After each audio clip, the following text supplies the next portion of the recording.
सखी सहेली।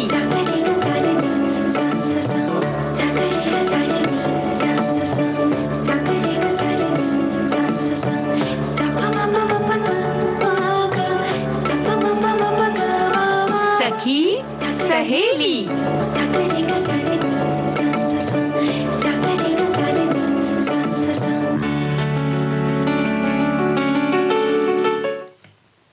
सुनने वाली सभी सखी सहेलियों को दीपा माहेश्वरी का और रेणु चतुर्वेदी का नमस्कार।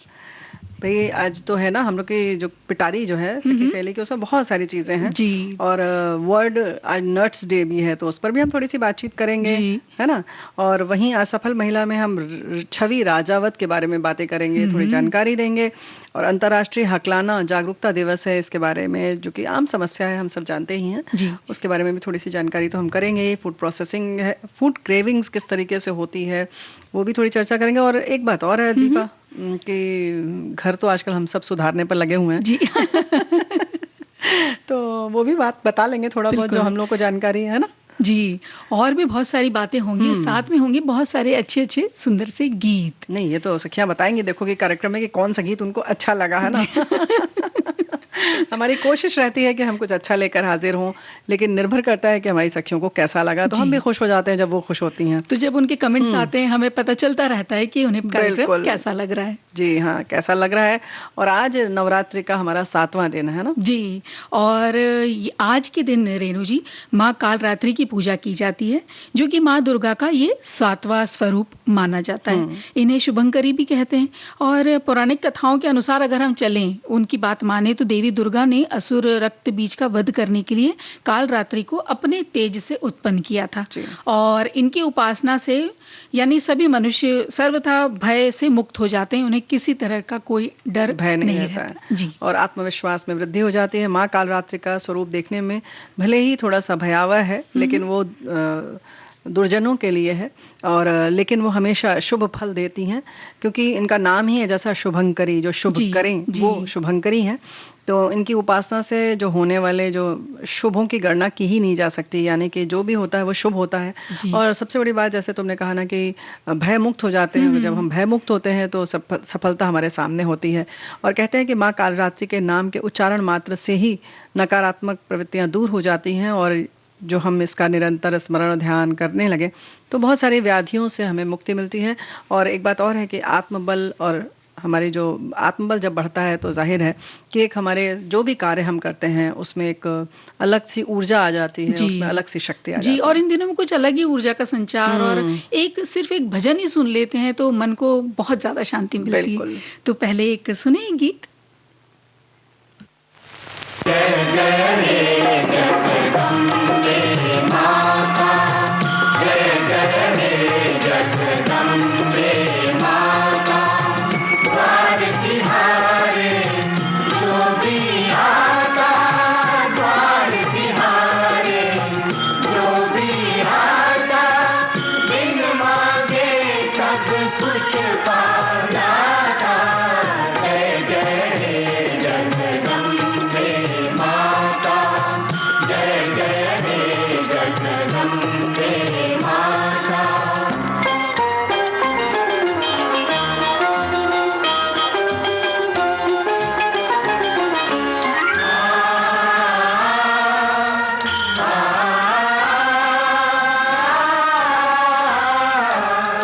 पापी हो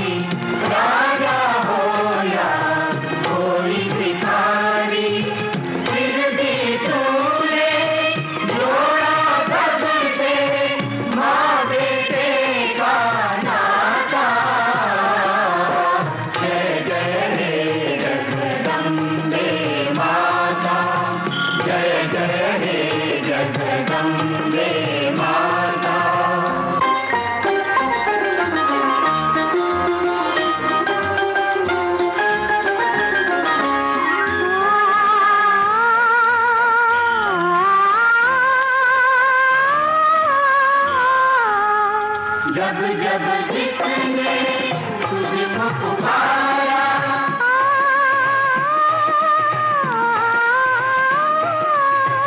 जब जब जिसने तुझको पुकारा, तुमने दिया है बढ़ के सहारा।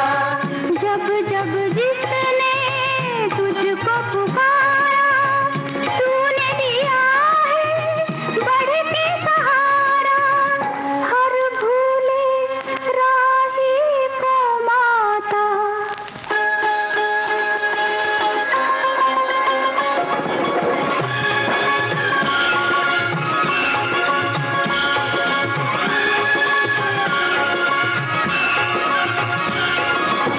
हर भूले राही को तेरा प्यार ही राह दिखाता। जय जय हे जगदम्बे माता, जय जय हे जगदम्बे माता। द्वार तिहारे जो भी आता, द्वार तिहारे जो भी आता, बिन मांगे सब कुछ पा जाता।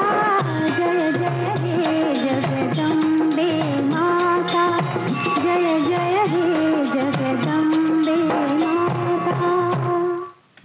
तो हम सब माँ की शरण में तो आते हैं, लेकिन साथ साथ हम बार बार यही कहेंगे, इन सब पूजन अर्चन के साथ साथ अपना कर्म बहुत महत्वपूर्ण है, कि हम क्या, हमारी ड्यूटी है और हमारा कर्म क्या है, उसको हम बिल्कुल निष्पक्ष रूप से बिना किसी फल की कामना के करते रहें, तो सब कुछ शुभ होता है। जी, और जब कर्म करते हैं तो अंदर से आत्मविश्वास बना रहता है। जब आत्मविश्वास बना होगा तो किसी भी प्रकार का कोई भय हमारे मन में नहीं होगा। लेकिन एक बीमारी है जो थोड़ी सी भय से, या यूं कहें कि कहीं ना कहीं एक घबराहट और कहीं कमतर अपने आप को समझने की, यानी कुछ ऐसी समस्या से हो जाती है जिसको हम आमतौर पे देखते हैं कि कोई हकलाता है। जी। तो कुछ तो बीमारी है, लेकिन कुछ हद तक इसमें आत्मविश्वास की कमी भी मानी जाती है कि इसकी वजह से भी होता है जी। ना? और ये वैसे देखा जाए तो जब छोटे बच्चे होते हैं तो वो दो या 2.5-3 साल के जब बच्चे होते हैं वो तो थोड़ा तुतला के बोलते हैं, तब तक तो ठीक लगता है उनका बोलना, बिल्कुल ऐसा लगता है कि सामान्य है। वो थोड़े थोड़े बड़े होने लगते हैं और फिर भी अगर वो सोच के बोल रहे हैं या अटक अटक के बोल रहे हैं, तब हमें ये देखने की बहुत ज्यादा जरूरत होती है कि वो क्यों, क्या उनमें हकलाहट तो नहीं है, जी, ताकि ये उनका जो पूरे व्यक्तित्व समस्या का है एक हिस्सा न बन जी, जाए, और फिर जी। कहीं ना कहीं ये व्यक्तित्व में कमी रखता है और उससे बाकी कामों में बहुत उसका प्रभाव पड़ जाता है। जी। तो वैसे भी मतलब सिर्फ ये समस्या जो है वो बहुत कम भी नहीं है। विश्व स्तर पर अगर देखें तो 15% लोग इससे प्रभावित हैं। जी। तो और इसमें खास तौर से जैसे तुमने कहा ना कि 2 से 5 साल के बच्चों में ये हो जाता है, लेकिन तुतलाने से शुरू होता है और हमें लगता है कि अभी तो तोतली बोली है, बड़ी प्यारी लग रही है, मीठी है, लेकिन उसके साथ साथ अगर वो अटक अटक के बोल रहे हैं तो हमें ध्यान देना होगा। इसमें वही होता है कि आप धारा प्रवाह नहीं बोल पाते, कुछ को शर्मिंदगी रहती है, आत्मविश्वास में कमी होती है, और जैसे हमने कहा कि एक डर कहीं मन में रहता है कि हम कहीं गलत ना बोल दें, तो इसका बहुत गहरा प्रभाव होता है। और कहीं ना कहीं घर का वातावरण या आसपास के लोगों के व्यवहार की वजह से प्रभावित होकर भी इस तरीके की आदत पड़ जाती है।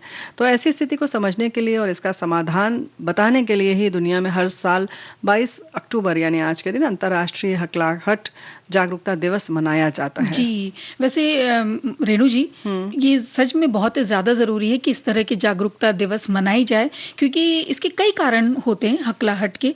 और जैसे शर्मिंदगी महसूस करता है वह व्यक्ति जो इससे पीड़ित है, तो उसको कारण क्या-क्या हो सकते हैं कि बोलने वाले जो अंग हैं उनकी जो मांसपेशियां हैं वो उनको नियंत्रित नहीं कर पाते हैं, या जीभ और होठ को उन्हें चलाने में, एक साथ चलाने में या उसका नियंत्रण करने में उन्हें परेशानी तालमेल हो नहीं सकती होता है कभी-कभी। जी। और मनोवैज्ञानिक कारण भी होते हैं, जैसे कि बिना हकलाए अगर वो बोलते हैं तो उनको विश्वास ही नहीं होता कि मैं ढंग से बोल पाऊंगा या बोल पाऊंगी या नहीं।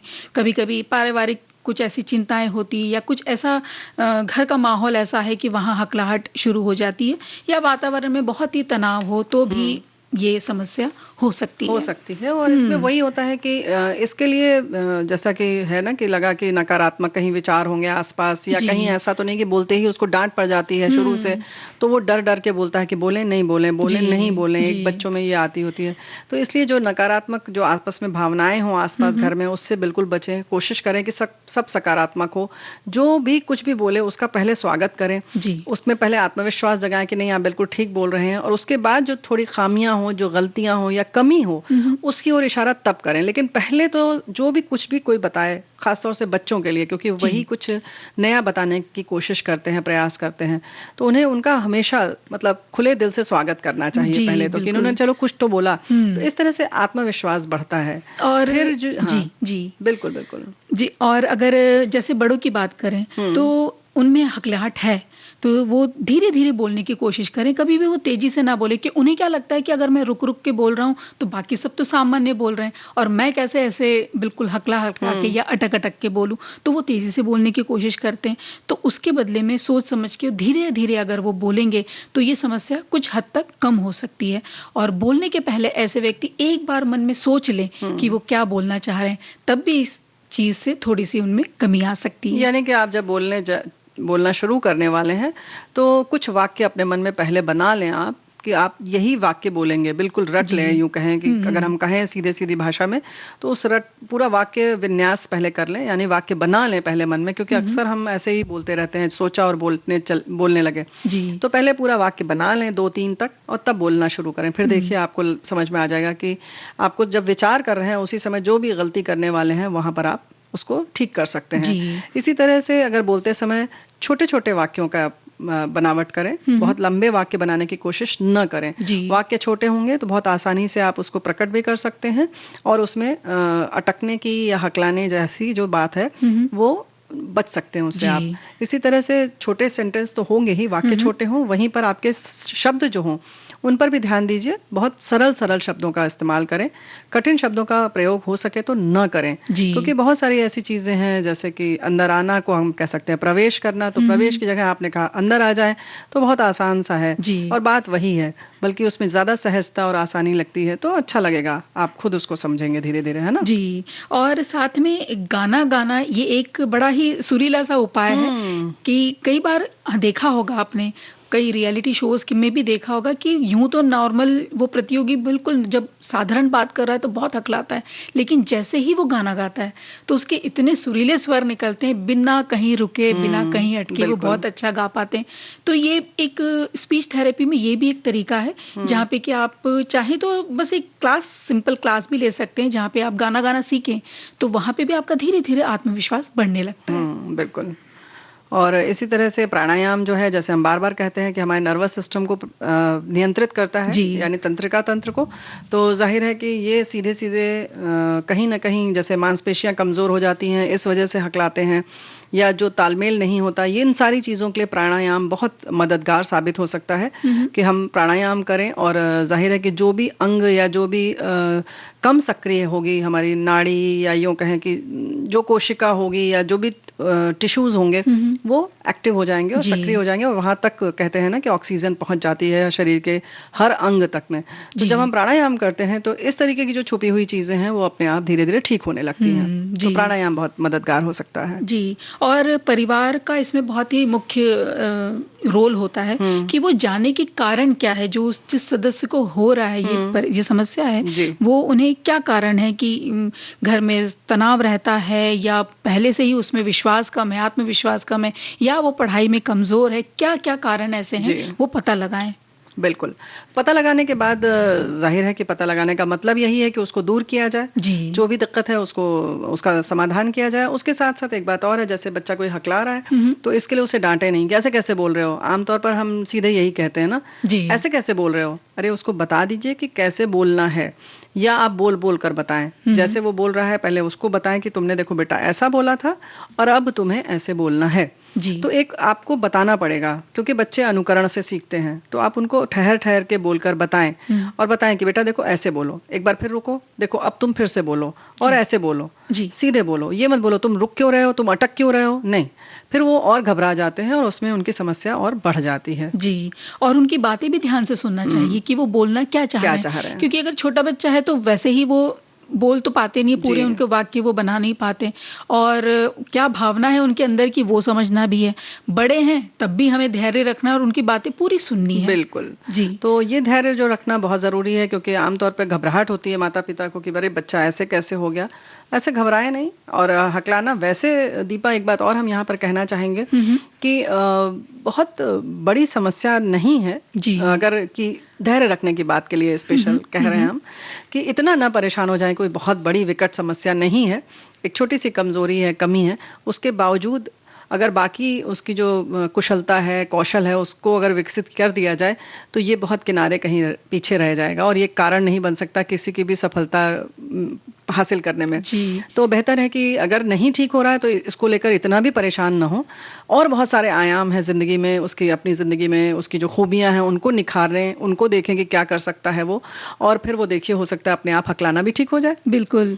और इसके इलाज भी हैं, जैसे कि बिल्कुल। स्पीच थेरेपी हमने अभी बात की थी, कि इसमें थेरेपिस्ट आपको बोलने की गति को कम करने का बताते हैं। जैसे हम अभी बात जी। की हमने कि धीरे-धीरे बोलें और आराम-आराम से बोलें, और साथ में उन शब्दों पर ध्यान रखते जाएं जहां पर हकलाहट आती है। जी जी। कोई विशेष शब्द हर इंसान के अलग-अलग होते हैं जहां पे वो कुछ खास तौर के शब्दों में आती है, किसी खास तरीके के वाक्य प्रयोग में भी आती है, किस किस शब्द के बाद हम क्या शब्द कर रहे हैं इस्तेमाल, उस पर भी बहुत निर्भर करता है। जी। जैसे बहुत सारे ऐसे शब्द हैं, सेवा अगर आप अलग से बोल सकते हैं, शुश्रूषा के साथ बोलना हो तो बड़ी मुश्किल होती है। जी। तो कुछ ऐसे शब्द हैं कि उनका जो संयोजन जो है वो आपस में तकलीफदेह होता है, तो उस तरीके की चीज़ों को टाला जा सकता है। वैसे भी कोई भी एक वाक्य जो है वो अगर हम देखें दीपा, तो उसको कम से कम हम 4 तरह से उसका विन्यास कर सकते हैं। जी। तो आप कोशिश करें कि कितना सरलतम हो सकता है, सरल से सरल तरीके के वाक्य बनाकर उसको दें कि ऐसे बोलो। जी।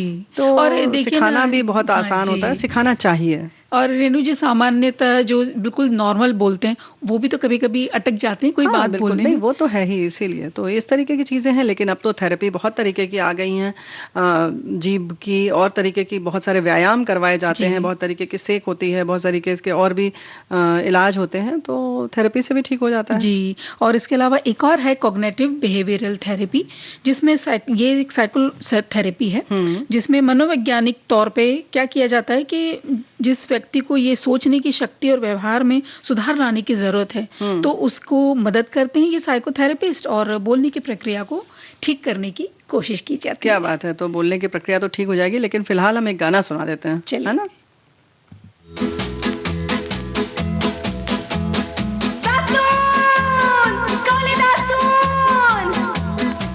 लोगों का दिल अगर हाँ जीतना तुमको है तो बस मीठा मीठा बोलो। लोगों का दिल अगर हाँ जीतना तुमको है तो बस मीठा मीठा बोलो। कौले दातून 10 पैसे ले लो।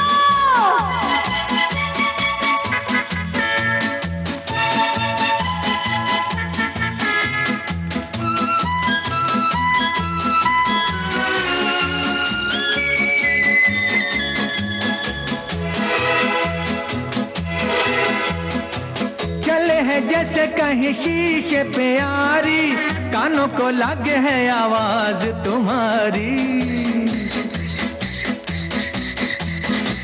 चले है जैसे कहीं शीशे पे यारी, कानों को लगे है आवाज तुम्हारी। कहना है कुछ अगर तो बोलो में मिश्री घोलो, बस मीठा मीठा बोलो। ए बाबू ले लेना बाबू।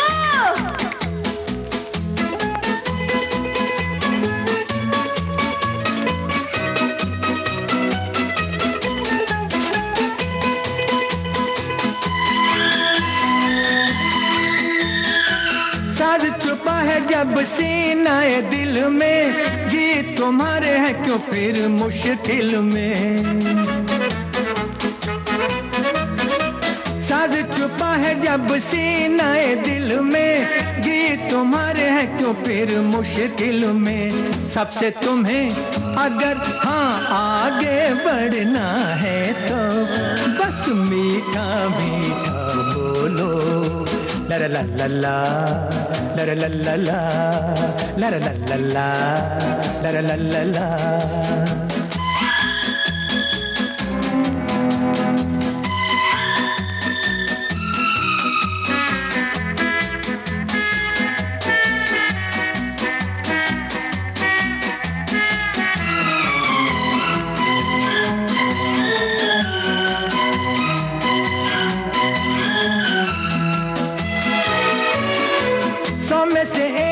है बात पते की, दिन हो सुरीला तो रात मजे की।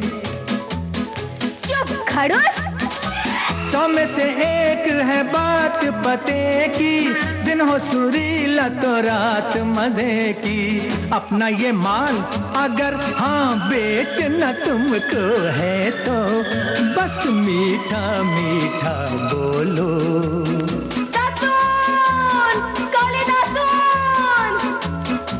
लोगों का दिल अगर हाँ जीतना तुमको है तो बस मीठा मीठा बोलो। कौले दातून 10 पैसे ले लो।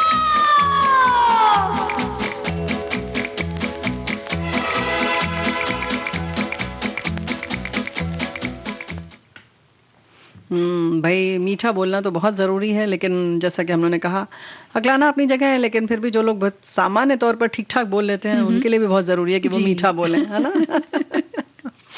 और मीठा बोलने के साथ साथ कुछ कर्म ऐसे लोग करते हैं कि हम बराबर उनको याद करते हैं। भाई मीठा बोलने वालों को तो याद करते ही हैं जी। लेकिन कुछ लोग ऐसी मिसाल कायम कर देते हैं कि लगता है कि सबको बताया जाए इनके बारे में कि भाई इन्होंने ऐसा कुछ किया है हम ना? समझ गए आज सफल महिला में आप किसी के बारे में बताना चाह रही जी, हैं। हमने पहले ही बताया था कि छवि राजावत के बारे में बता रहे हैं। जी रेणु जी, देश के प्रसिद्ध स्कूल से शिक्षा प्राप्त कर लें कोई व्यक्ति और फिर उच्च श्रेणी की डिग्री भी प्राप्त कर ले और फिर उस व्यक्ति को अच्छे से अच्छे जॉब ऑफर्स तो आएंगे ही आएंगे जब वो जॉब करने के लिए निकलेंगे। लेकिन कुछ व्यक्ति ऐसे भी होते हैं या कुछ कहें कि महिलाएं भी ऐसी होती हैं जो बड़े बड़े शहर में नौकरी छोड़ करके अपने गांव लौटे और गांव के भविष्य को सुनहरा बनाने की सोच रखने के को सोच करके उन्होंने वापस अपने गांव लौटी और अपने गांव का नक्शा ही बदला। बिल्कुल। ये है हमारी आज की सफल महिला की व्यक्तित्व छवि राजावत। बिल्कुल। और ये ऐसी पहली भारतीय हैं महिला हैं, ग्राम पंचायत के सरपंच हैं जिन्होंने उच्च विश्वविद्यालय से, जाहिर विश्वविद्यालय से इन्होंने MBA की डिग्री हासिल की। तो ये बहुत बड़ी बात है कि मास्टर्स इन बिजनेस एडमिनिस्ट्रेशन, जी बहुत बड़ी बात है कि इस उच्च डिग्री को प्राप्त करने के बाद एक अच्छी तनख्वाह वाली नौकरी बच्चे ढूंढते हैं और शहर में एक अलग तरह की ज़िंदगी जीना चाहते हैं। लेकिन इन्होंने डिग्री भी हासिल कर ली और फिर उसके बाद इन्होंने निर्णय लिया कि वो अपने गाँव के सुधार के लिए अपना जीवन जो है गांव को सौंप देंगी। जहां उनके लिए निर्णय उनके मिट्टी के प्रति जिम्मेदारी का भाव था, वहीं दूसरी ओर पीछे उनके जो था ना कि बहुत सारे व्यक्तियों के लिए ये बहुत मुश्किल कदम होता है, लेकिन उन्होंने ये निर्णय लिया। और एक बात और है कि ये सोचकर ऐसा नहीं है, बहुत आसान नहीं है, सुनने में बहुत सामान्य सी बात लगती है, लेकिन आप सोचिए कि जहाँ पंखा, बिजली, बत्ती, एयर कंडीशन, ये सारी सुविधाओं के साथ आप शहर में रह रहे हो, वहीं आप ये सोडा गांव की हैं राजस्थान के और जयपुर से करीब 60 किलोमीटर दूर है ये, और वहां जाकर ये बस गई, तो बहुत बड़ी बात है। जी, जैसे आपने बताया ये सोडा गांव की और आंध्र प्रदेश के उच्च विद्यालय से इन्होंने अपनी जो शुरुआती शिक्षा थी वहां से ली। उसके बाद उन्होंने दिल्ली से कॉलेज की डिग्री प्राप्त की। बाद में उन्होंने पुणे से अपनी ये जो MBA की डिग्री है वो अर्जित की। जी। और उसके बाद कई बड़ी-बड़ी कंपनियों में भी वो कार्यरत रही क्योंकि उन्हें जॉब बहुत अच्छे-अच्छे मिले जी। और छवि फिर बाद में भारत की प्रथम महिला सरपंच बनी जिन्हें एमबीए डिग्री हासिल है। और देश के विकास का ध्येय लेकर उन्होंने अपने गांव वापस आई और फिर एक अच्छी सी उन्होंने जो नौकरी थी और शहर के जीवन का मोह छोड़ा और मतलब उनके दादाजी रघुवीर सिंह जी भी इसी गांव में 20 वर्ष पहले सरपंच रह चुके थे। तो हमें लगता है कहीं ना कहीं उनके मन में ये सपना रहा होगा कि दादाजी ने जो काम किया हम उसी नक्शे कदम पर चलें और कुछ करें। और सरपंच होकर कुछ करना वाकई एकदम जिसको कहते हैं ना ग्रास रूट लेवल पर काम करने वाली जैसी चीज है। बिल्कुल सतह पर आकर, जमीनी स्तर पर आकर उन्होंने काम किया।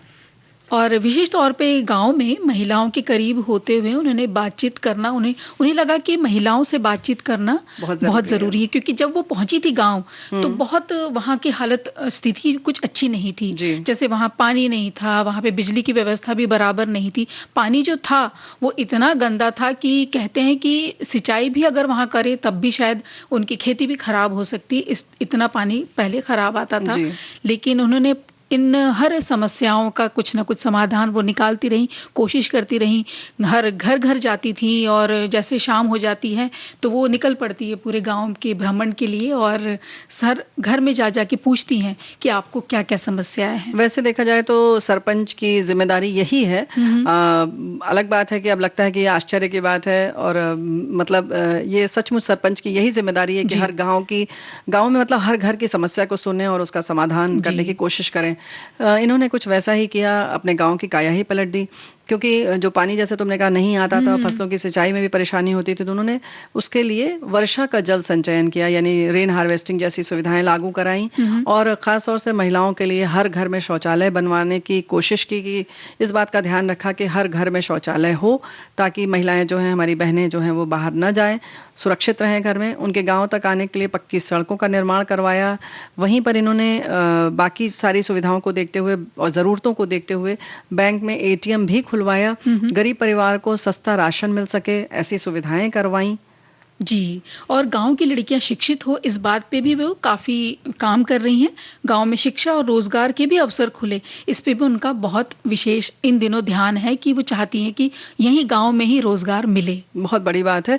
और वैसे भी छवि जैसे लोग जब बनते हैं ना, यानी कि बहुत पढ़ लिख कर जब जाते हैं तो उन्हें समस्या तो पता होती ही है, उसके साथ साथ समाधान पता होता है। और जाहिर है कि कुछ ना कुछ क्या बहुत कुछ करने की तमन्ना होगी, इसीलिए वो वापस गाँव में लौटी। तो यूं ही तो केवल क्या कहें दिखाने के लिए या सुनाने के लिए तो नहीं गई हैं। जी बिल्कुल। तो इतनी जब समस्याओं को आदमी या यूं कहें कि संघर्ष को गले लगाता है तो जरूर कुछ न कुछ हासिल करता खुद भी है और बहुत सारे लोगों को बहुत कुछ देता है। और इन्हीं दिनों में उन्होंने कई सारी चीज़ें, उनकी कई उपलब्धियां भी प्राप्त की। जैसे 2011 में संयुक्त राष्ट्र में हुए इन्फो पॉवर्टी वर्ल्ड कॉन्फ्रेंस हुई थी रेणु जी, वहां पे सभी प्रतिनिधियों को संबोधित किया उन्होंने और उनके भाषण से वहां मौजूद जितने प्रतिनिधि थे वो बहुत प्रभावित हुए।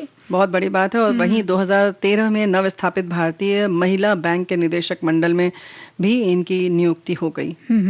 और प्रौद्योगिकी दिवस पर इन्हें भारतीय सरकार द्वारा सम्मानित भी किया गया और छवि राजावत को यंग इंडिया लीडर नाम देकर भी सम्मानित किया गया। और केवल ये ऐसी महिला नहीं है जो एमबीए का डिग्री हासिल की हुई है, बल्कि इन्होंने किसी भी पार्टी में सदस्य होना भी नहीं स्वीकारा, यानी कि किसी भी पार्टी से बिना किसी उसके मदद के, किसी पार्टी के सहयोग के, ये कह सकते हैं कि किसी पार्टी में को अपना हिस्सा बनाकर उन्होंने नहीं कर रही हैं ये काम। ये बिल्कुल कह सकते हैं अकेले दम पर ये सारा काम कर रही हैं।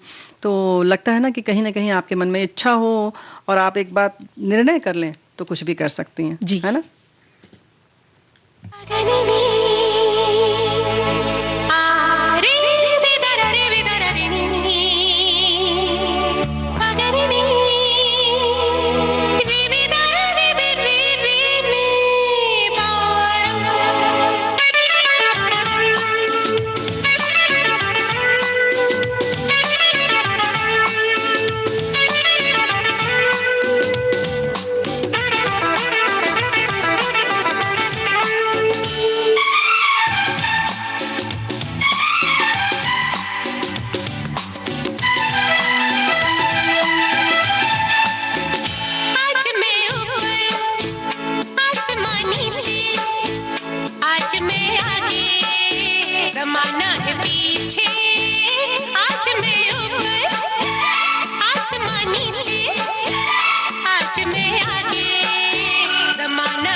आसमां नीचे, आज मैं आगे, जमाना है पीछे। आज मैं ऊपर, आसमां नीचे, आज मैं आगे, जमाना है पीछे। इल्मी ओ खुदा, अब मैं क्या करूं, सर के बल या कदम से चलूं। आज मैं ऊपर, आसमां नीचे।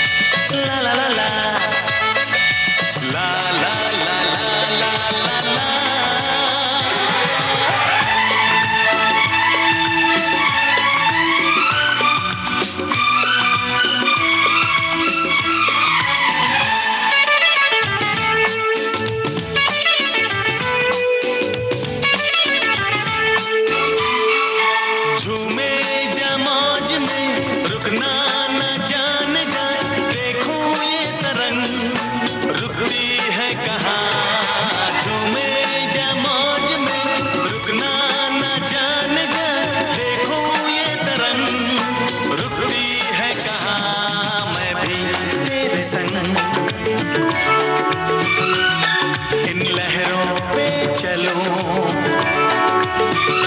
सर के बल या कदम से चलूं। आज मैं ऊपर, आसमां नीचे, आज मैं आगे, जमाना है पीछे। आज मैं ऊपर, आसमां नीचे, आज मैं आगे, जमाना है पीछे। Tell me, ओ खुदा, अब मैं क्या करूं, चलूं सीधी कि उल्टी चलूं।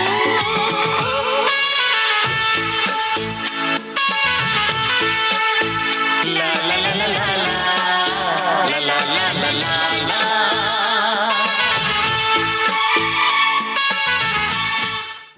वैसे ये स्थिति जो है ना दीपा, तब भी होती है जब घर एकदम साफ सुथरा हो जाए। ऐसे ही लगता है ना, बिल्कुल। क्योंकि टलता रहता है और जब जिस दिन बड़ी हिम्मत करके ये सफाई वाला काम कर लो, तो बस लगता है कि आज मैं ऊपर आसमां नीचे।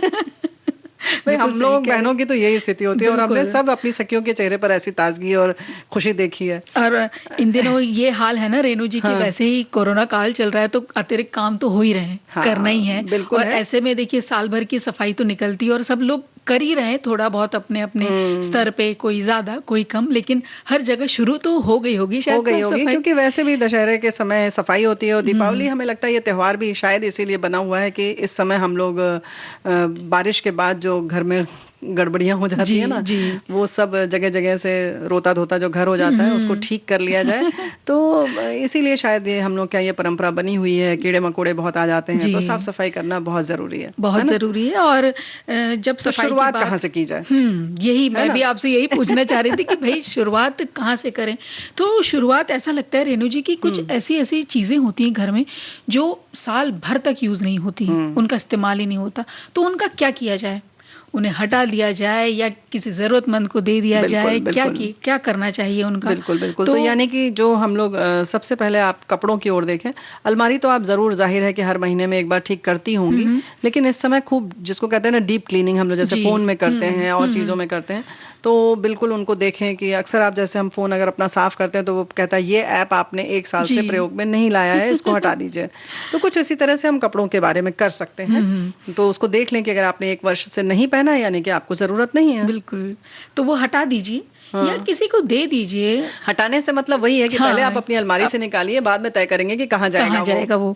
वो हटा दीजिए। साथ में आप ये भी देख लीजिए कि कुछ ऐसे ऐसे कपड़े होते हैं नए बिल्कुल, और हमने बिल्कुल उनको इस्तेमाल नहीं करा। अब लेकिन होता क्या रेणु जी कि हमारा मन होता नहीं है उसे निकालने का। वो तो बिल्कुल नहीं होता है। लेकिन फिर यहीं पर ये वाला नियम लागू कर लीजिए कि आपने 1 वर्ष में कितनी बार उसको पहना है, पहना भी है या नहीं। आप मोह छोड़ दीजिए और बिल्कुल ये वाला जो नियम है ना कि आपने 1 वर्ष के पहले या अंतिम बार कब पहना था, और आपको अगर नहीं पहन रही हैं तो क्या वजह है। कुछ कपड़े ऐसे होते हैं छोटे हो चुके होते हैं, कुछ ऐसे होते हैं कि हमें पसंद नहीं होते, किसी ने दिए थे या हमने खरीद तो लिया लेकिन लगा कि नहीं कुछ जच नहीं रहा है। कुछ ऐसे होते हैं जो आरामदेह नहीं होते हैं, जी, जिनको जी। पहनने के बाद कुछ कुछ तकलीफ होती है। कुछ कपड़ों की कटिंग ऐसी होती है या सिलाई ऐसी होती है कि वो तकलीफ देते हैं। अगर ऐसा कुछ है तो आप उनको तुरंत निकाल दीजिए, बिल्कुल। है ना? और कपड़ों के साथ अब एक और बारी आती है ड्रेसिंग टेबल की। जी बिल्कुल। वहां पर जैसे जो कामकाजी महिलाएं हैं उनके लिए ड्रेसिंग टेबल को सजा सवार के रखना बहुत मुश्किल होता है, क्योंकि रोज उन्हें सुबह जल्दी सारा घर का काम देख करके निकलना होता है, और वो जैसे जो सामान जहां पड़ा है वहीं उनको छोड़ करके और आना होता है। बिल्कुल। और हफ्ते में एक दिन मिलता है तो उसमें भी ये टेबल थोड़ी साइड में ही हो जाती है, बिल्कुल उसका- किनारे रहती है। जी। लेकिन हम बात कर रहे हैं कि वर्ष वाली सफाई, तो उसमें ये इस बात का जरूर ख्याल रखें कि फिर वही है जो हम आजकल जो नकली वाले हम जो गहने खरीदते हैं उसमें भी देख लें कि कितने खरीद रहे हैं, कितने ठीक है नहीं है। जी। किसी का कुछ टूट चुका है लेकिन हम सोचते हैं बना लेंगे बनवा लेंगे, वो नहीं बन रहा है तो आप उनको निकाल दें, बिल्कुल, है ना? और ये भी देख लें कि थोड़ा सेग्रीगेशन, मतलब थोड़ा अलग अलग रख लें। जैसे हाँ। कि आप रोजमर्रा में कंघा हो गया या मेकअप का आपका सामान है, काजल वगैरह, जी, इनको एक डब्बे में रख दें। जो बिल्कुल आपको रोजमर्रा में जरूरत होती है जी। तुरंत, तो आप बिल्कुल सामने रख लीजिए, और जी। जो कम यूज होती है वो उनके नीचे ड्रॉवर में डाल दीजिए। जी। ऐसा भी किया जा सकता बिल्कुल इस तरीके से तो करना ही चाहिए, और ये आपकी रोजमर्रा में आरामदेह होता है। ऐसे ही जैसे ये तुमने कहा ना खुले डिब्बे में रख लें, जैसे कंघा है, काजल है, लिपस्टिक है, या कुछ जी। ऐसी चीजें आप बड़ा वाला जैसे लिपस्टिक आपका स्टैंड है वो ठीक है, लेकिन एक छोटा 4 लिपस्टिक का रख लें आगे, जो आपके बिल्कुल आगे हो, जो रोजमर्रा में वही 2 या 3 आप लगाती है। हैं, जी। तो उनको थोड़ा अलग करके रख लें। ऐसे ही आजकल एक कुछ डिब्बे ऐसे आ रहे हैं ऑर्गेनाइजर, उसमें अलग अलग खांचे बने होते हैं एक ही खुले डिब्बे में, जैसे कि मसालदान होता है उस टाइप से होते हैं। तो उसमें बड़ा अच्छा रहता है कि आपने एक डिबिया में खुली हुई है सारे वो, जी। उसमें आपने एक में सेफ्टी पिन्स रख ली, एक में हेयर पिन रख लिया, मतलब बाल की पिन रख ली, फिर उसी में आपने किसी कुछ थोड़े से कान के अपने टॉप्स या इयरिंग्स जो भी आपको रखना है वो रख लिया आपने, किसी में आपने काजल की डिबिया रख ली, सेंट आपको अगर लगाना है, इत्र लगाने के शौकीन है तो आप उसको खड़ा कर लें उसमें। जी। तो ऐसे ही 4-6 डिब्बे वाला एक खुला सा आप रख लें, ताकि आप जैसे ही लगा भी सकें आसानी से, और आने के बाद जब आप उतारती हैं चीजों को तो भी आसानी से उसमें रख सकें। जी, और इस तरह खराब भी नहीं होगी, चीजें आपकी व्यवस्थित रहेंगी। इसके अलावा दवाइयों की भी कभी कभी जरूरत पड़ती है बिल्कुल, किसी बिल्कुल किसी पड़ती सदस्य है। को, तो वो भी बिल्कुल आपको सामने चाहिए, हाथों जी। में चाहिए, तो उसका भी एक चाहे तो आप इस जैसे आप बता रही हैं ऑर्गेनाइजर टाइप्स, तो ये भी कुछ आप रख सकते हैं। हाँ, या आज दवाओं की डिबिया भी आजकल बहुत अच्छी आती है, उसमें अलग अलग दिन लिखा होता है, जी, सोम मंगल जी। बुध बृहस्पति शुक्र शनि रवि, तो वो पूरा आप अलग अलग दिन का एक दिन बैठ के पूरी डिब्बी ठीक से भर सकती हैं, ताकि बस आप खोलें डिबिया और उसको कर लें।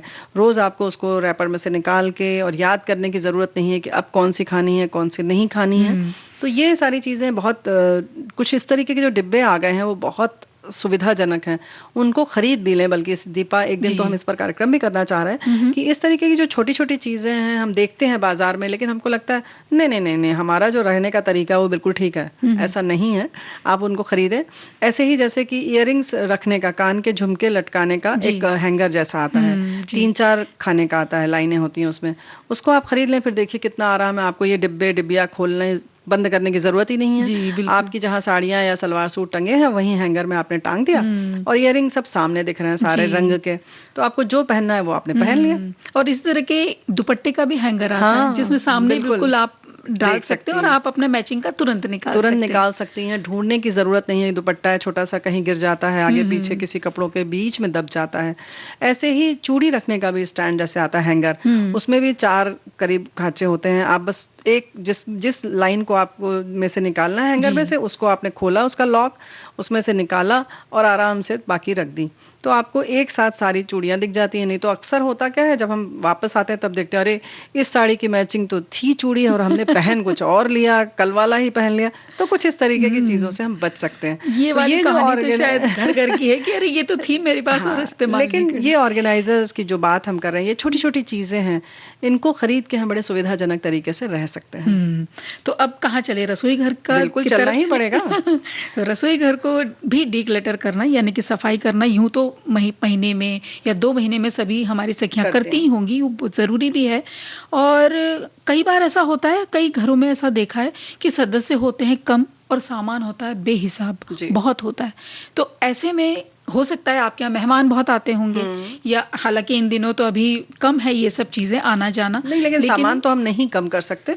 तो इसके लिए वही है, जो आपके स्टॉक में जो बर्तन रखे हैं अतिरिक्त, उनको एक बार फिर से सब धो पोंछ लें, तो आपको ये याद भी आ जाएगा कि आपके पास क्या क्या है, ताकि जरूरत पड़े तो आप उसको आसानी से फिर निकाल सकें, जी। है ना। और वो जो कभी कभी सालाना उनकी जरूरत पड़ती है, जब बहुत सारे मेहमान हमारे घर आते हैं, तो ऐसे बर्तनों को आप अलग ही रख लें।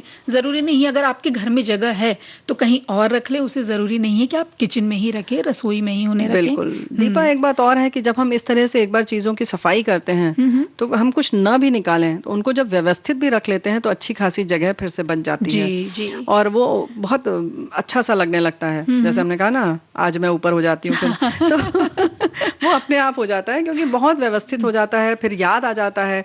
जैसे हम अपना कोर्स की पढ़ाई करते थे तो सब रिवाइज हो जाता था, वैसे ही ये सब याद आ जाता है। अच्छा, ये यहाँ रखा है, अच्छा फलां चीज यहाँ रखी है। जैसे रेगुलेटर अगर आपके पास एक दो हैं तो वो याद नहीं होते कहाँ रखे हैं। तो कुछ ऐसी चीजें हैं, मथानी है, कुछ चीजें हैं जिनकी। और फिर वही जब सामान के उपकरण की बात आती है तो यहाँ पर ये भी कहना चाहेंगे, जैसे ब्लेंडर है, कुछ ऐसी चीजें हैं सुविधाजनक जिनको खरीद लेना चाहिए, जी, है ना। और खरीद तो लेते हैं, उनका इस्तेमाल भी होना चाहिए। कभी कभी कोई मशीन ऐसी आ जाती है, हम शौक में ले लेते हैं रेणु जी, कि उनका इस्तेमाल नहीं करते, और फिर हमें समझ में नहीं आता कि उन्हें क्या किया जाए। तो ऐसे का भी आप सोच विचार लें कि अगर आपको इसका इस्तेमाल करना है तो रखिए, नहीं तो आप इन्हें हटा सकती हैं।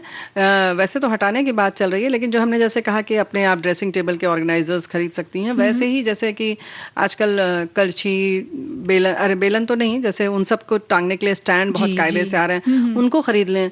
अक्सर हम लोग जैसे किसी भी स्टैंड में वैसे रखते हैं, लेकिन लटकाने वाले जो होते हैं उससे पानी वगैरह भी आसानी से निथर जाता है, और उसमें गंदगी नहीं रहती है, और उसमें भी बहुत एडजस्ट करने वाले आते हैं, उसमें जो हुक लगे होते हैं वो भी आगे पीछे हो जाते हैं। तो इस तरह की चीजें रसोई घर के लिए जो सुविधाजनक चीजें हैं उनको जरूर खरीदें। वहीं पर एक चीज और है, जैसे कि चॉपिंग बोर्ड है। हम लोगों ने, मैंने भी बहुत दिनों तक नहीं खरीदा था, हमको लगा क्या है ये सब फैशन वाली चीजें हैं, लेकिन नहीं, बहुत आराम मिलता है, हाथों में दर्द नहीं होता, साफ सफाई तो रहती ही है। तो कुछ छोटी छोटी चीजें जो आजकल प्रचलित हैं, बाजार में आई हैं, कुछ उसमें बहुत अच्छी हैं, तो उनको आप देखें, और वो उनसे क्या सुविधा हो रही है उसको देखें आप। छीलने की जैसे चाकू है, बहुत अलग अलग तरह की आ गई है, तो उससे क्या होता है, हमारे जो नए तरीके की आई हैं उसमें हमें उंगली और अंगूठे में दर्द नहीं होता है। तो कुछ इस तरीके की चीजें हैं, उन पर जरूर आप गौर कीजिए, और हमारी गुजारिश ये है कि उसको खरीदिए। और साथ में अब छोटे बड़े फर्नीचर की बात हम करें। कभी कभी ऐसा होता है ना, कुछ एक फर्नीचर या कोई एक कुर्सी, या समझिए कि वो जो आरामदायक कुर्सी होती है ना, जो आगे पीछे झूलती है, हमारे दादी की या नाना या किसी की होती है, हम उसे बिल्कुल निकालना नहीं चाहते हैं। हम कहते हैं ये तो मेरी माँ की ही है या मेरे पिताजी की यादगारी है, मैं तो इसे बिल्कुल बाहर नहीं निकालूंगी। तो अगर वो थोड़ी टूट फूट सी गई है तो उसे ठीक करा लीजिए, आप बशर्ते उसे रखें अपने पास, क्योंकि वो आपको किसी की याद दिलाती है, तो बिल्कुल रखना चाहिए, लेकिन उसे ठीक ठाक और व्यवस्थित हालत में हो। ये बात बिल्कुल सही कहा, क्योंकि अक्सर ऐसा होता है फर्नीचर के मामले में, और या कुछ और छोटी छोटी चीजों के मामले में, कि कभी हमने अगर अपना दिल बहुत कड़ा किया, मजबूत किया कि नहीं भाई अब इसको तो निकालना है, तब तक कोई बच्चा आ गया बोले नहीं नहीं ये तो नानी की चीज है, या नाना की है, या दादी की है, ये तो नहीं निकलेगी, नहीं हटाई जाएगी, तो कुछ ना कुछ कोई ना कोई आ ही जाता है। बहुत कम ऐसा होता है कि पुरानी चीजों को निकालने के लिए घर में मतैक्य हो, सबका एक मत हो। तो बिल्कुल सही है कि जो भी चीज घर में रहे वो दुरुस्त रहे, ताकि उसका प्रयोग आसानी से किया जा सके और सदुपयोग भी हो, है ना। और इसी तरीके से अगर आप छोटे छोटे डब्बे हो गए, प्लास्टिक का कुछ सामान हो गया, वो तो जब सखियां जैसे जैसे सफाई करती जाएंगी तो ये अपने आप चीजें व्यवस्थित भी होती जाएंगी, और जो आवश्यक नहीं है वो चीजें हटती चली जाएंगी। सही बात है। तो ये सारी चीजें हैं, जैसे गमले हैं उनकी थोड़ी सी पुताई वगैरह कर ली जाए, उनको थोड़ा रंग रोगन कर दिया जाए तो बड़ी खूबसूरती बढ़ जाती है, जैसे लगता है बगीचा भी एकदम खुश हो गया, त्योहार मनाने के लिए तैयार है। तो ये सारी चीजें हमें कर लेनी चाहिए, उनमें अपने बगीचे में भी ध्यान रखना चाहिए कि क्या क्या हमें साफ सफाई करनी है, वहां पर कौन से पौधे नए लगाने हैं या कौन से पुराने हटाने हैं, कौन से गमले टूट रहे हैं, प्लास्टिक वाले गमले होते हैं वो टूटने लगते हैं, तो उनको हमें बदलना होता है। कभी कभी घर में हमारे रेणु जी वंदनवार भी पड़े रहते हैं, जो यूं ही हम बक्से में रखते हैं। तो ये दिन आ गए हैं जब आपके पास अगर कोई गिफ्ट की भी आई हुई चीज है ना, तो सब निकाल लीजिए और सब तरह सजा लीजिए, क्योंकि उसके लिए कहीं ना कहीं हमारी सखियां इतनी समझदार हैं कि उसकी जगह तो बना ही लेंगी और निकाल ही लेंगी। और अच्छा, पहले गीत एक सुन लेते हैं। चलिए सुनते।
मीठे गीत मितवा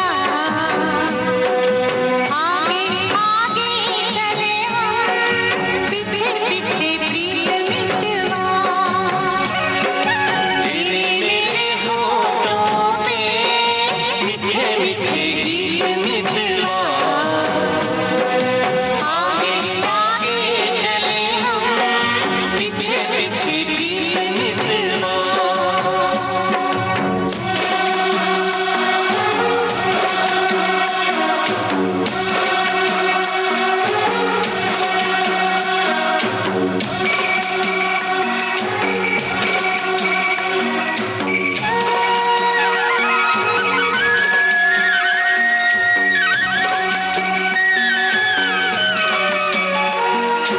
पहले पहले प्यार की पहली रात याद रहेगी फूलों के इस शहर की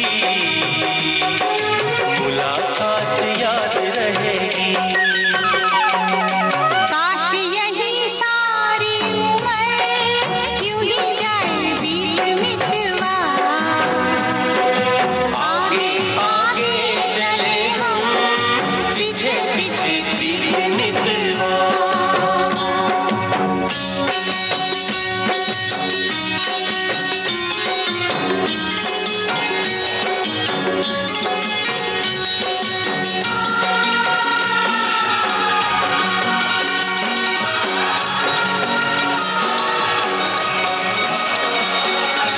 अखियों में तू बस जा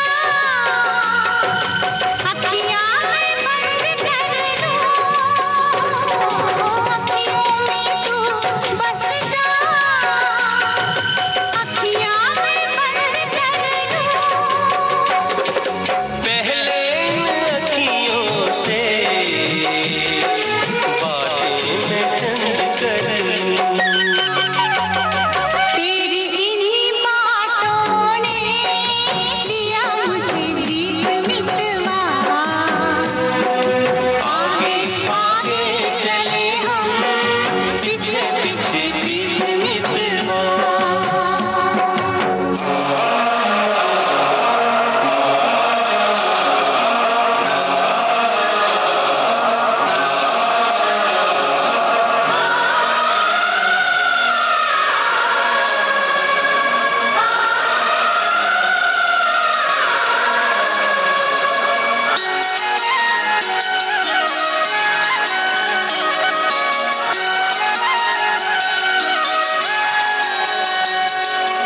छोटे छोटे दिन रात छोटे छोटे दिन रात लंबी लंबी बातें हैं जल्दी है किस बात की बड़ी मुलाकातें हैं बातों मुलाकातों में उमर जाए बीत मितवा आगे आगे चले हम पीछे पीछे प्रीत मितवा तेरे मेरे होठों पे मीठे मीठे गीत मितवा आगे आगे चले हम आगे आगे चले हम मितवा पीछे आगे आगे चले हम आगे आगे चले हम मितवा पीछे आगे आगे चले हम आगे चले हम कर्ण में मधुर रस घोलकर सुर की नदियों में डुबोकर धड़कन हृदय की तालबद्ध सांसों में सुर सजाकर भोर नई ऊर्जा बनकर सांझ स्नेह की वर्षा कर अंधियारी रात में साथी बनकर तपती दोपहरी में छाया बनकर सर्दी में ठंडी लहर बनकर मन की हर इच्छा जानकर विविध भारती आई सखी बनकर भाई हमारी एक सखी लिखकर भेज रही हैं कि कार्यक्रम रोज सुनती हूँ और कार्यक्रम जानकारी से भरा पूरा होता है। और बहुत धन्यवाद। इनकी जो पंक्तियां जी इतनी सुंदर पंक्ति के लिए इन्हें बहुत धन्यवाद सुंदर, देते हैं। बहुत और बहुत धन्यवाद। इनका जो हमारे कार्यक्रम के प्रति जो डेडिकेशन होता है ना, ऐसा लगता है बिल्कुल डेडिकेटेड है। कुछ हमारी सखियां, कुछ श्रोता, क्या सारे ही बिल्कुल। बिल्कुल 3 बजे आके सुनने के लिए बैठ जाते हैं। बिल्कुल। लेकिन भाई हमारी एक बात से तो एक हमारी सखी बिल्कुल सहमत नहीं है। वो क्या कह रही हैं? वो कह रही हैं कि इस बार हम कपड़े वाला जो आपका ये विचार है ना, जो नियम आपने बताया, वो हम बिल्कुल लागू नहीं करने वाले हैं, क्योंकि 1 साल से ज्यादा हो गया और हम घर से बाहर ही नहीं निकले हैं, तो इस बार हम बिल्कुल नहीं फॉलो करने वाले हैं। तो भाई हमने भी बता दिया है, हो सकता है हम भी ना फॉलो करें, क्योंकि तो इच्छा आपकी, घर आपका, कपड़े आपके, हम लोग तो बस बताते हैं, थोड़ी सी राय दे देते हैं, जिसकी जिसकी इच्छा हो वो लेता है। लेकिन बहुत मजेदार बात आपने लिखी है और कहीं ना कहीं हम इससे सहमत भी हैं, क्योंकि इस बार कुछ सब उल्टा पुल्टा है, थोड़ा सा अपने ढंग का नए अंदाज में चल रहा है। लेकिन जब मीठी मीठी बात होती है ना, तो हमारे जो नट्स होते हैं, यानी हम ड्राई फ्रूट्स जो खाते हैं, वो बड़े फायदेमंद होते हैं। और कहते हैं कि जरा सा उम्र अगर बढ़ रही हो तो रोज 1 मुट्ठी ड्राई फ्रूट्स खा लेना चाहिए, है ना। कई तरह के नट्स जैसे काजू, बादाम, अखरोट, पिस्ता, मूंगफली, ये सब तो हम लोग लेते ही हैं। लेकिन कुछ ऐसे भी प्रकार होते हैं रेणु जी, जिनके बारे में हम शायद भारतीय को कम जानकारी है या कम हम इसका इस्तेमाल करते हैं, जैसे कि hazelnut, chestnut, Cola nuts, pine nuts, ये भी और भी प्रकार है नट्स के, जो कि हम शायद कम जानते हैं। और आज है वर्ल्ड नट्स डे, तो ये इसलिए माना जाता है ताकि लोग एक हेल्दी स्नैक के तौर पर इसका इस्तेमाल करें। और भोजन के अलावा जब भी भूख लगती है ना, तो सामने हमारे क्या जो भी आ जाता है कभी खा लेते हैं। जी, तो ये जो हम बाकी जो नमकीन वगैरह खाते हैं, उससे बेहतर है कि हम नट्स खाएं। और नट्स में जैसे कि आप को बता दें, हम बादाम है, काजू भी बहुत हद तक आता है, मूंगफली है, ये सब नट्स की श्रेणी में आते हैं। अखरोट है जो हम जानते हैं, चिलगोजे हैं, ये सब आते हैं जिनको हम तोड़ कर खाते हैं, जिनके ऊपर एक कड़ा आवरण होता है, वो नट्स की श्रेणी में आते हैं, तो उनको खाना चाहिए। और जो जैसे कि दीपा बता रही हो कि बहुत सारों को हम नहीं जानते, लेकिन जितने को जानते हैं वो हमारे अपने, कोई दिक्कत नहीं है, आप उनसे भी काम चला सकते हैं और जानकारी हासिल करें, खाएं, वो अलग मुद्दा है। लेकिन जितने हमारे यहाँ, क्योंकि जो देश के हिसाब से होते हैं, जो भौगोलिक स्थिति के हिसाब से होते हैं, वो भी उतने ही फायदेमंद होते हैं। तो बेहतर है आप जितने जानती हैं उनको खाएं, और उनका सेवन बच्चों को भी करें, खुद भी खाएं और सबको खिलाएं, क्योंकि बहुत सारी बीमारियों में भी ये लाभप्रद होते हैं। बहुत होते हैं, रोग प्रतिरोधक शक्ति हमारी बढ़ाते हैं। और जैसे कि अखरोट खास तौर पे, उसकी बनावटी कैसी होती है, जैसे कि मस्तिष्क की तरह। बिल्कुल, तो ये हमारा दिमाग तेज करता है। और वैसे ही जैसे कि बादाम भी है, जैसे कहते हैं लोग कि हार्ट के पेशेंट के लिए बहुत सारी तैलीय चीजें मना होती हैं, लेकिन बादाम फिर भी लाभप्रद होता है। जी। और ये कहें कि इम्यूनिटी के लिए अच्छा है, साथ में त्वचा, बाल, हमारी रंगत, हर चीज में नट्स हमारे बहुत काम आते हैं। अब बात हो रही है नट्स की और खाने पीने की, आपने बात करी, तो कभी कभी ऐसा नहीं होता रेणु जी कि कुछ खास प्रकार की चीज को खाने का बहुत मन करता है? अच्छा, मुझे लगा, मुझे तो हर समय कुछ कुछ खाने का दिल करता है, और खासतौर से जब तनाव हो तब तो बहुत मन करता है। बहुत लगता है कि बस हाथ में कुछ गर्म चाय कॉफी कुछ ले ली जाए, और साथ में कुछ मूंगफली के दाने हो या कुछ भी नमकीन हो। जी, अब इसे अंग्रेजी में क्रेविंग्स कहते हैं जी, कि जैसे आपने तड़प हो रही है आपको, यानी कि बिल्कुल आप बेचैन हो जाते हैं जिस चीज के लिए, उसको क्रेविंग कहते हैं। जी। और कभी कभी ये इतनी बढ़ जाती है कि वो एक इंसान, वो व्यक्ति उस चीज के बगैर बिल्कुल रह नहीं पाता है। हाँ। उसे उस वक्त बस वो खाने का मन होता ही है और करता ही है। तो ऐसे में जो खाद्य पदार्थ के जो सलाहकार हैं, वो कहते हैं कि कई मामलों में ये शरीर की किसी भी चीज़ की कमी का सूचक हो सकता है। जैसे कि बच्चों में अगर कैल्शियम की कमी हो, तो आपने देखा होगा वो जो चॉक खाते हैं बच्चे। नहीं, चौक क्यों, दीवार से चूना खाते हैं, मिट्टी खाते हैं, गाँव वो जाते हैं गमले से मिट्टी निकाल के खा लेते हैं। और इस तरह की आदत अगर बहुत लंबे समय तक चलती रही तो स्वास्थ्य के लिए तो नुकसानदायक। बिल्कुल, एक्चुअली में होता क्या है ना, दरअसल दीपा की जैसे ये कैल्शियम की कमी है, चौक खाने की आदत पड़ी, या कुछ कुल्हड़ या कुछ ऐसी मिट्टी की चीज खाने की आदत पड़ी। पहले तो शरीर की जरूरत थी, शरीर ने मांग की और वो बच्चे ने खाया, और उसके बाद क्या हुआ कि फिर वो आदत बन गई जी, फिर वो आदतन खाने लगा। तो कुछ इस तरीके की चीजें हैं, तो इनको पहले तो उनको देखें, जैसे हमने पहले भी कहा कि जड़ में जाना जरूरी है। किसी भी चीज को अगर सुधार करना है तो आपको उसको मूल में जाना पड़ेगा कि कारण क्या है, और उस कारण को अगर हम हटा देंगे तो जाहिर है ठीक हो जाएगा। तो ये तो बचपन की बात है। कैल्शियम है, उसकी बहुत सारी दवाएं आती हैं, टैबलेट्स आती हैं, उनको खिला सकते हैं। क्योंकि कुछ बच्चे तो बाकायदा कटोरी चम्मच लेके जाते हैं और दीवार खुरच रहे होते हैं, कहते हैं क्या है, चूना खाने जा रहे हैं, तो वो तो सीधे कहते हैं कि हम तो जा रहे हैं, बाकायदा कटोरी चम्मच लेके जाके खाते हैं। अब तो ऐसे ही बड़े लोगों में भी आदत पड़ जाती है। कई बार आपने ये देखा होगा केक पेस्ट्री की भी क्रेविंग हो जाती है। तो ये कहते हैं कि अगर आपको शरीर में पानी की कमी हो रही हो ना, तो इन तरह की चीज़ों के खाने की इच्छा बहुत ज़्यादा होती है। तो बहुत अधिक मीठा खाना तो सभी जानते हैं कि ये घातक हो जी, सकता है हमारी बिल्कुल। सेहत के लिए, और इससे बचने के लिए भी शक्कर युक्त कोई भी पदार्थ खाने की इच्छा हो तो आप यूँ कर लें कि पहले 1 ग्लास पानी पी लें। तो वो कुछ हद तक थोड़ा-सा रुक जाता है, जी। लेकिन वो इतना आसान नहीं है, इच्छा तो बहुत तीव्र होती है। नहीं वो दीपा, होता क्या, जो पानी वाली बात कह रही हो ना, ये बिल्कुल सही है। अक्सर होता क्या है कि हम पानी की तरफ ध्यान नहीं देते। जी। हम जैसे खाना खा के निकले और काफी देर हो गई, जैसे कुछ लोग 1 घंटे बाद पानी पीते हैं, लेकिन किसी काम में व्यस्त हो गए या एयर कंडीशन में बैठ गए, तो जहां आपको शीतलता मिली तो आपको जरूरत नहीं, शरीर नहीं मांग कर रहा है, लेकिन ऐसे में जब आप पानी पी लेते हैं तो उस समय अमृत भी लगता है। और ये जो बाकी जो चीजें हैं जो हमें तो कहीं ना कहीं लगता है कि ये धोखा दे रही होती हैं, ये जो मतलब मीठा खाने का जो दिल होता है वो कहीं ना कहीं भ्रामक भी हो सकता है। तो आप पानी पी लेती हैं तो बहुत हद तक बहुत सारी जरूरतें पूरी कर देता है जी। वो। और अलग-अलग प्रकार के क्रेविंग्स होते हैं, कभी माहवारी में भी हाँ। विशेष तौर पे आता है जहाँ पे बिल्कुल। कि नमक की अधिकता हो जाती है, तब भी जी।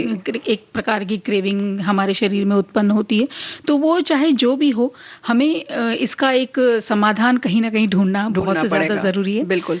और अगर ज़्यादा लगता है आपको तो एक चिकित्सक से सलाह ले लें और उसके बाद उसका समाधान ढूँढें और कहीं न कहीं अपने आप को कहीं और व्यस्त कर लें ताकि इस तरीके की समस्या दूर हो जाए। जी। है ना? लेकिन पहले ज़रूरत ये है कि देखने की कि आपको क्यों हो रही है। ऐसा तो नहीं कि शरीर में उस चीज़ की कमी है या कुछ भी लवण है या कोई भी मिनरल्स हैं, कोई भी चीज़ है। हो सकता है उसकी आपके शरीर में कमी हो, इसलिए आपके साथ ऐसा हो रहा है। तो हम तो यही चाहते हैं कि आप इन सारी चीज़ों की जानकारी रखें, स्वस्थ रहें, प्रसन्न रहें और सखी सहेली कार्यक्रम सुनते रहें। तो आज का कार्यक्रम तो होता है यहीं समाप्त। तो दीपा और रेणु चतुर्वेदी को दीजिए इजाजत। नमस्कार। नमस्कार।